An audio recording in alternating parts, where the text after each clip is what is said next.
Cet appel que je vous adresse, chère jeunesse ecclésiastique, pénétrera, j'en ai la conviction, jusqu'au fond de vos âmes. Non seulement vous pouvez sauver les Ukrainiens, mais vous devez le faire. C'est un devoir sacré pour vous. Vous y répondrez comme les croisés du Moyen Âge.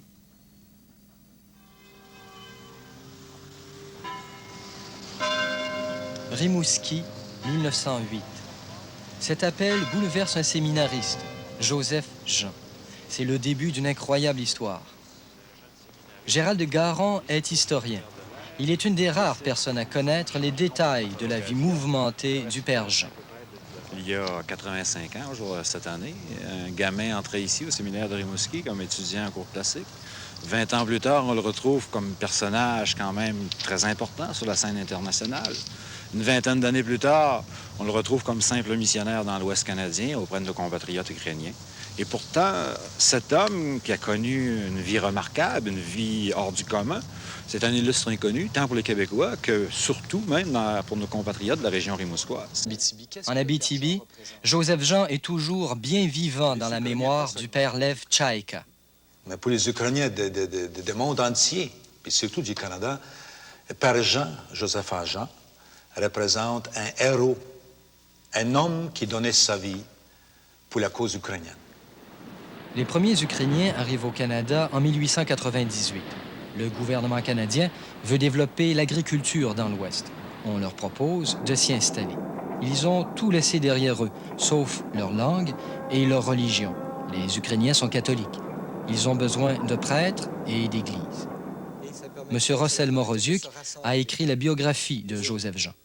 Yes, this is where they gathered, and this is where they maintained their contact with the old country in the church. And that's why when they first came here, the greatest craving they had was to get their own priest. There was a big, long story, and this is where the French-Canadian Archdiocese of Manitoba entered the scene and tried to establish, help the Ukrainians establish their own church. Les Ukrainiens sont catholiques depuis presque 1000 ans. En 988, le prince Vladimir se fait baptiser à Kiev et tout son peuple se convertit. À l'époque, l'unité des chrétiens est complète, mais le grand schisme vient séparer la chrétienté en deux, les catholiques à l'ouest, les orthodoxes à l'est. Les Ukrainiens acceptent mal la domination du patriarche de Moscou.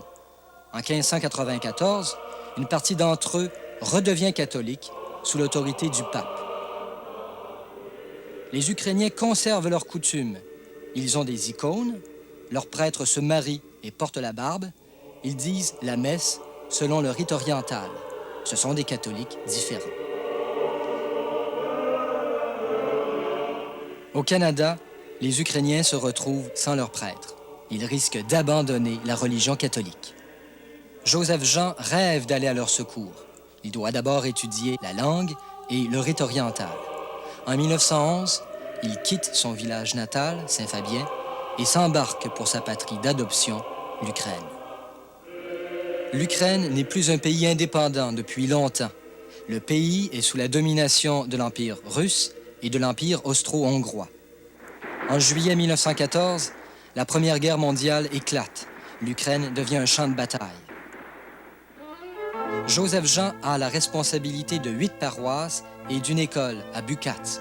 Il est canadien, donc sujet britannique. On l'arrête, on veut le fusiller. Il réussit tout juste à s'évader et demeure en Ukraine, parmi ce peuple qui est maintenant le sien.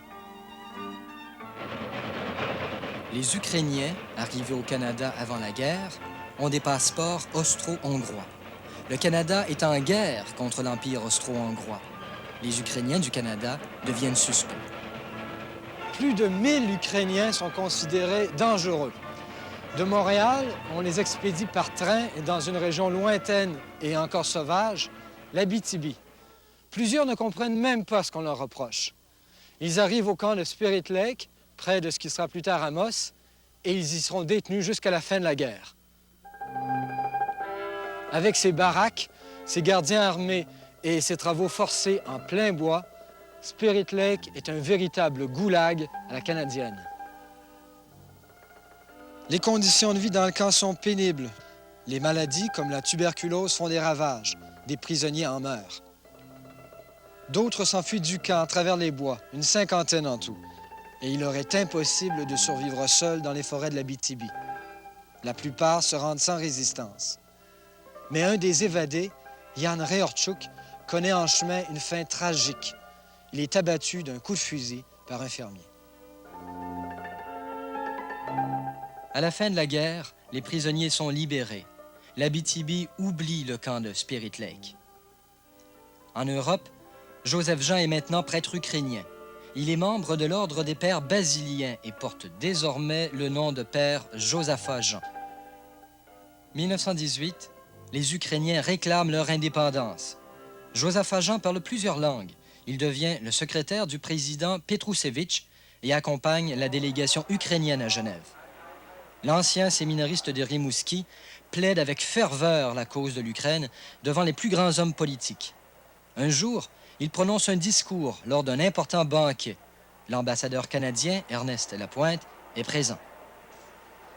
Mon père a voulu-vous me dire, un père russe qui parle le français du Québec. Comment ça se fait? Comment ça se fait? Où l'avez-vous appris? Dans quelles circonstances? Ben, je l'ai appris au même séminaire que toi, Ernest, il dit, le séminaire de Rimouski. Où il avait étudié tous les deux? Où j'avais étudié, oui, il avait étudié tous les deux. À partir de ce moment-là, tous les petits parcours qu'ils ont fait en Europe, en Angleterre, puis en France, puis ici et là, ils se sont pas laissés. L'Ukraine ne reçoit pas l'appui des pays occidentaux. La Russie et la Pologne se partagent la plus grande partie du pays. À Saint-Fabien, on est bien loin des conflits de l'après-guerre. Mais la famille du père Jean sait qu'il est mêlé à des événements importants. Louis-Joseph Jean se rappelle de son oncle prêtre et diplomate. Il avait parlé au moins 8 langues. Toute d'Europe centrale, puis russe, puis le polonais. Puis ensuite l'allemand. Il y avait des amis allemands de l'ancienne... l'Empire austro-hongrois. Il y avait plusieurs amis allemands. Comte de Bourbon-Parme, puis... Mais c'était pas quelqu'un qui se vantait beaucoup de ce qu'il faisait, monsieur? Ah non. Quand il était ambassadeur, on ne le savait même. Personne, son grand-père, son père ne le savait pas. Il a su ça bien après, par des journaux, en lisant les journaux, l'Action catholique, dans le temps. En 1925, Josaphat Jean revient chez lui, à Saint-Fabien. Son supérieur, Monseigneur Sheptitsky, l'accompagne. Comme lui, le père Jean porte une grande barbe et dit la messe à la mode ukrainienne. On se presse pour voir et entendre le fils du village. Sa nièce, Thérèse Gagnon, est du nombre. Bon, il avait l'air de trouver ça. Probablement que c'était comme un spectacle un peu. Hein, il ne comprenait pas, mais c'était différent, puis c'était beau. Il y avait bien du décorum. Il y avait tous ces petits plats, ces petites affaires. C'était différent. Comment les gens trouvaient ça, le fait qu'il ait changé finalement de rite? Bien, les gens de son âge pensaient qu'il n'était pas sûr qu'il avait gardé sa religion. Il croyait, tu sais, qu'il avait changé de religion. Il y en a beaucoup de vieux de son âge qui disaient ça. Il ne devait pas être d'accord. Il ne savait pas que c'était un rite, juste le rite qui était différent. Là. Ça reste quand même une religion, la religion catholique. Puis, bon, lui, ça, il faisait rien. Il riait, il souriait. Ça. Il se laissait pas beaucoup impressionner par ça. Monseigneur Sheptetsky, l'évêque ukrainien, vous vous en rappelez? Je me souviens bien de lui. Un homme assez grand, pas loin de ses pieds, puis pesait peut-être 300 livres et plus. Un homme impressionnant. Un homme impressionnant, oui. Avec une grosse barbe. Monseigneur, lui, avait dit à mon oncle qu'il trouvait que l'île qui est au bout de Saint-Fabien-sur-Mer, que c'était une belle place. Il pensait d'être capable d'établir des colons ukrainiens. C'était un peu dans le but de ça qu'il était venu. Le père Jean rêve de faire du Québec la terre d'accueil des Ukrainiens. À force d'insister, il reçoit du gouvernement des terres vierges en Abitibi. Le projet est ambitieux. Installer 10 000 familles pour faire de l'Abitibi une colonie ukrainienne. Le père Lev Tchaïka anime les paroisses ukrainiennes dans le nord du Québec et de l'Ontario. Il a bâti une église à Val-d'Or. Selon lui, les Canadiens français et les Ukrainiens étaient faits pour s'entendre. à cause, premièrement, de la religion catholique, n'est-ce pas? Ensuite, deuxièmement, à cause des mentalités, parce que la mentalité cosaque ukrainienne ressemble beaucoup aux mentalités canadiennes-françaises. Très joyale, bien, très communicatif, n'est-ce pas? Le premier groupe de colons arrive en 1928. 150 familles s'installent au lac Castagnier. Par un curieux retour de l'histoire, ils s'établissent à quelques dizaines de kilomètres de Spirit Lake, où plusieurs de leurs compatriotes ont été emprisonnés pendant la Première Guerre mondiale. Mais les nouveaux arrivants ne sont pas au courant de cette triste histoire. Pour eux, ce territoire boisé qu'il faut défricher au prix d'immenses difficultés, c'est la terre promise. Le père Jean baptise son village Cheptitski. La jeune colonie reçoit un premier coup dur. Les gouvernements ferment la porte aux immigrants. Le père Jean recrute alors des colons parmi les Ukrainiens déjà installés au Canada. M. Anthony Curello a toujours vécu à Cheptitski. Il se rappelle du jour où son père leur a proposé de monter en Abitibi. Et il dit, aimeriez-vous ça venir rester à Abitibi? Moi, dans ce temps-là, qu'est-ce qui m'intéressait, c'était du cowboy, hein, faire du cowboy comme des chevaux et des affaires de même. Puis là, ben, j'ai dit, on va-tu avoir des chevaux? Puis certainement, il dit, ça prend des chevaux pour travailler la terre, puis tout. Alors, là, il dit, il y a Père Jean, une colonie. Père Jean est après ouvrir une colonie. Puis là, il dit, possibilité d'avoir des belles terres, puis tout ça. Puis, en tout cas, si vous voulez, on va le déménager. Ma mère, elle ne voulait pas tellement, tu sais, là, mais accepté, moi, mais en ayant des chevaux, ça faisait mon affaire. Puis mes frères, mais ils suivaient parce qu'ils étaient trop jeunes. Bon, ici, on est arrivé jusqu'il y avait le monastère à Père-Jean. Le monastère était direct ici, là, puis c'était une bâtisse de 40% dans les alentours de ça. En bas, il y avait comme une espèce de chapelle, comme une église, là. Et puis en haut, il y avait quelques chambres qui restaient quand ils venaient par ici, là. Et puis sa bibliothèque, il y avait une petite... Quelle sorte d'homme c'était? C'était un homme tranquille, tu sais, là, exigeant, et puis bien travaillant. C'était un gars qui s'emmenait ici, là, mettons, là, la soutane noire de boîte, tu sais, là, boîte ou n'importe quoi, mais tu sais, ça travaillait tout le temps, puis il marchait ici et là, il venait voir les maisons, puis... Marcel Lessic est le maire d'Amos. Son père était parmi les premiers arrivants à Cheptitski. Ce qu'il nous racontait, c'est qu'avant qu'il achète son premier cheval, sa première vache, ses premiers instruments oratoires, bien, il vivait avec ce qu'il pouvait. Et il nous racontait qu'il était venu ici à Amos une après-midi demander de l'aide au gouvernement. Puis on lui a dit, on ne peut pas vous aider, mais il y a des orignaux dans le coin. Tuez-vous des orignaux, puis vivez avec ça. Alors c'est ce qu'il faisait. De temps en temps, il tuait un orignal et puis il réussissait à survivre comme ça. La vie était difficile? C'était bien difficile. Mais quand on parle difficile, c'était plus que difficile, c'est par rapport... Il était, tu sais, là, de couper de tout. Mettons, une personne qui tombait malade, une femme qui, mettons, elle était pour avoir un enfant. Tu sais, là, ça faisait dur. Il n'y avait pas de docteur, il n'y avait pas de garde-malade, il n'y avait rien. Là, il a fallu qu'il se déplace à 25-30 000. Par Landrienne, ça donnait quasiment 50 000 pour partir à pied, là, puis avec un cheval, tombereau, je ne sais pas quoi. Tu sais, là, il y avait la chance de mourir, tu sais, dans le chemin. Ces gens-là, c'était des gens, des cultivateurs de grains. Puis là, ils s'en venaient ici, puis autrement, ça ne cultive pas le grain ici, là, c'est le bois, puis c'était pas des bûcheux. Alors, en s'en venant ici, là, le gouvernement, il l'avait délaissé, il n'y avait absolument rien. Ça, quand on le dit rien, c'est à rien. La terre n'a pas produit ce à quoi les gens s'attendaient. Et les gouvernements non plus n'ont pas aidé ces gens-là. Est arrivée la crise dans les années 30, ce qui a fait que petit à petit, ça s'est désagrégé et les gens ont dû quitter le milieu pour s'en aller ailleurs. Alors, lorsque les mines se sont ouvertes ici, en 1935, alors nous avons eu, c'est-à-dire les ouvriers ukrainiens qui étaient physiquement, qui répondaient n'est-ce pas, à 100% aux besoins des mines. Ça veut dire quoi? des hommes très robustes, très forts, ont été employés avec facilité. Ils ont eu leur paye, qu'on dit en anglais, n'est-ce pas? Leur rémunération stable, puis plus grande. Ils faisaient plus d'argent dans les Absolument. À part le cimetière et les souvenirs des 1000 Ukrainiens de l'Abitibi, il ne reste plus rien de Cheptitski. Pour le père Jean, l'échec de la colonie est une autre épreuve. Il part pour Montréal et devient le curé de la paroisse ukrainienne de Saint-Michel, dans l'est de la ville. He was, I think, an invertebrate romantic who must continue on his dreams of assisting community in a unique kind of way. And his contribution was largely not parish work, but more cultural, museums, and so forth. Here in St. Michael's, is he still remembered? As a matter of fact, the community respect him as a quasi-saint.